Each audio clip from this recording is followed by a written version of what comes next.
Jina naitwa Yohana Zablon Gunza, ni wa bodaboda. Mimi mwenyewe nimefika hapa nimekuta tu kuna mtu alikuwa anapigwa hapa, ila tetesi tu zinasema kwamba huyu jamaa anachukua nyeti za wanaume. Huyu jamaa akikugusa tu unapata msimko, kuangalia kunakuta nyeti hamna, kanyeti kaliko baki ni kadogo, yani kadogo sana yani.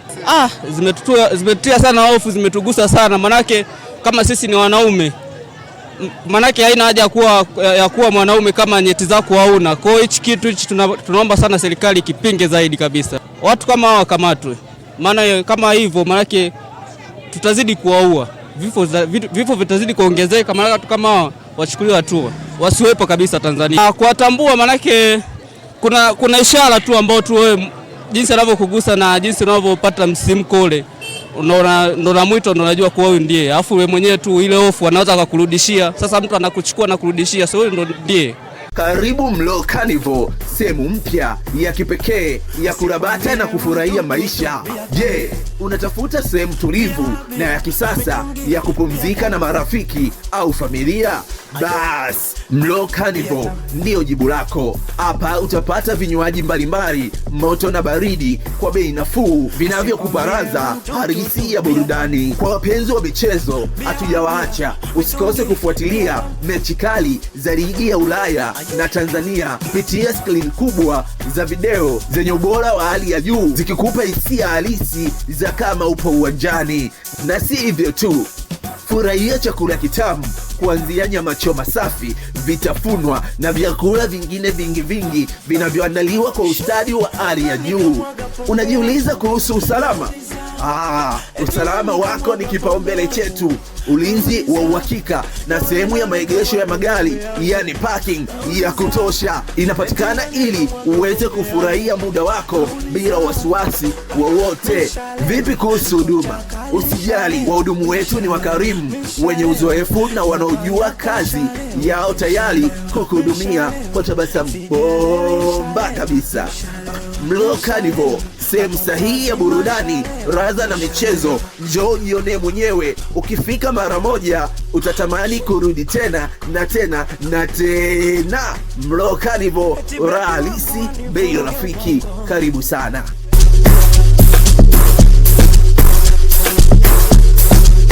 Hali yetu kwa saizi yani inatia mashaka sana. Maana mimi ndo niliyoshuhudia hili tendo la huyo mtu. Baada ya kuonekana wananchi wamekuja kwa wingi, ikabidi tufunge geti ili afanyeje, amrudishie kwanza. Kwa hiyo yule jamaa kama amekubali kwamba anamrudishia.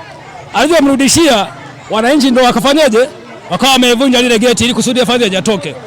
Yaani ambacho kinatokea kwa saizi, tuombe tu serikali tusaidie. Kwa sababu kwa hali kama hii wanaume tutaisha sasa. Unaona? Ukiangalia kama huyu sio Mtanzania. Tumeona na passport ni za Zambia, zingine ni za Kongo. Kwa hiyo sasa tunaomba serikali ifanyeje, itusaidie.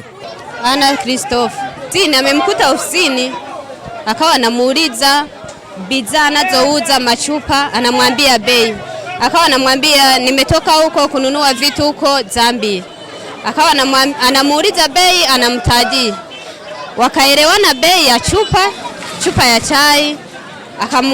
Akamwambia anataka kutoa hela kwenye Airtel Money ya Zambia. Akamwambia hiyo line mimi sina. Akasema sawa. Ndio alivyomshika hapa, akawa anataka kuondoka, akamzuia. Akasema kuna mtu amemshika begani. Alivyomshika begani ndio mwili ukasisimuka. Alivyosisimuka akaja kujikagua, akakuta kabisa hamna kitu. Amemrudishia, maana mimi nilivyofika hapa ndio wakawa wanamwambia watu, wakawa wanamshikilia, wanamwambia wewe usipomrudishia watu watakuua. Akawa anakataa. Mimi sijafanya kitu chochote. Kiswahili cha Kongo. Kwa majina naitwa Frankie Charles Ruga Bandana. Jana muda kama wa saa 5 hivi, tukiwa maeneo ya kazi, alitokea mtu mmoja ambaye alikuja kama mteja dukani anapouza spare za pikipiki. Wakati huo pale kulikuwa na vijana watatu, wawili wakiwa ndani ya duka, mmoja alikuwa kwa nje. Basi na mimi nikawa maliza shughuli zangu nilizokuwa nafanya, basi nikarudi nikawa naelekea yale mazingira waliposimama wale Wakati huo akiwa ameongezeka mtu mmoja, ambaye huyo mtu mmoja alipofika pale alimgusa kijana mmoja aliyekuwa mazingira yale. Alivyomgusa, mimi navyoenda pale, yule jamaa akaniambia, bwana blaza, huyu jamaa amenigusa. Alivyonigusa najisikia tofauti, nishikie kwanza simu yangu hii. Kwa hiyo wale watu wanavyokunjana na mimi nikabidi nisogee nichukue zile simu.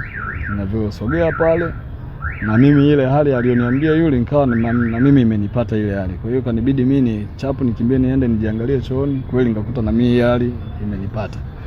Kwa hiyo basi hiyo hali ni hali ambayo uume unakuwa unaingia ndani kwa kasi. Unaingia ndani kwa kasi. Basi kabidi na mimi nirudi ili tusaidiane kumweka chini ya ulinzi yule jamaa.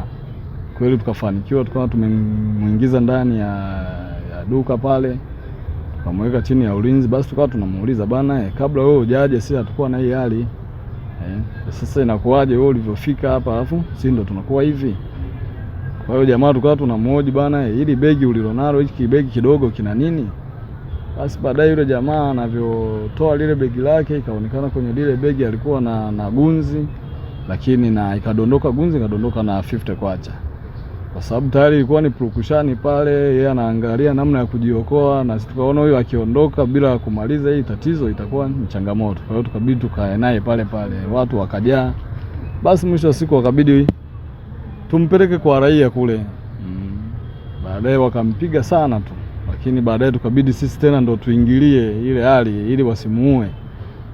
Basi baadaye tukafanikiwa kumleta polisi, lakini wakati huo akawa ameongezeka tena mtu mwingine wa 3. Na tukiwa mazingira ya polisi tunasikia tena nyuma huko wanatuambia kuna watu wengine tena 2 wamekamatwa kwa kesi hiyo hiyo.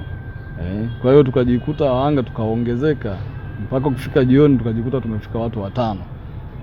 Lakini wakati huo kuna mtu mwingine alisikia kwamba bwana hawa watu wamekamatwa namna hii. Na yeye akabidi aje. Yeye hicho kitendo alifanywa toka Jumamosi. Kwa hiyo na yeye tukajikuta tumekuwa watu 6 pale. Kwa hiyo ndo mambo yako hivyo, sio story tena. Tulikuwa tunasikia Kongo, mara Zambia, mwishowe tukajikuta na sisi ametukuta haya hiyo. Yaani kwa ujumla inaonekana hizi ni imani za kishirikina, kwa mantiki ya kwamba mtu mkigusana au muda mwingine akikutazama mkitazamana ili mradi tu mmesogeleana. Wewe kuna hali fulani utajisikia kwenye nyeti huku utasikia ganzi. Ukisikia ganzi ukienda kuangalia ndo unakuta uume unapotea. Wengine zimepotea kabisa, unakuta hata kichwa hakionekani. Kwa hiyo baada ya hiyo hali kuweza kuwakamata hao watu ni kwamba nyeti zinarudi zenyewe automatically au kuna kitu wanawapa? Hamna wanachokupa, kwa sababu kwa jana kwa namna walivyokuwa hamna walichokitoa. Zaidi tulikuwa tunaongea tu bana, kama nyie ndio mmefanya haya na basi rudisheni. Kwa hiyo mwisho wa siku tukabaki tu, wengine wapelekwa hospitali wakarejeshwa muda mwingine hapa polisi, lakini bado lakini watu tulivyorudi nyumbani usiku kila mtu kwa namna yake akaona kuna nafuu kidogo kuliko ilivyokuwa asubuhi au mchana pale.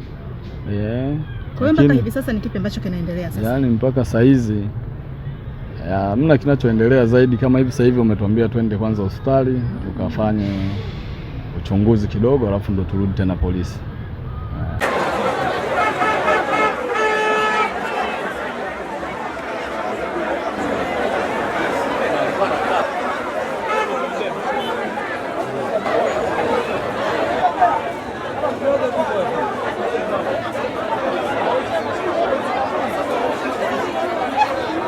Majina naitwa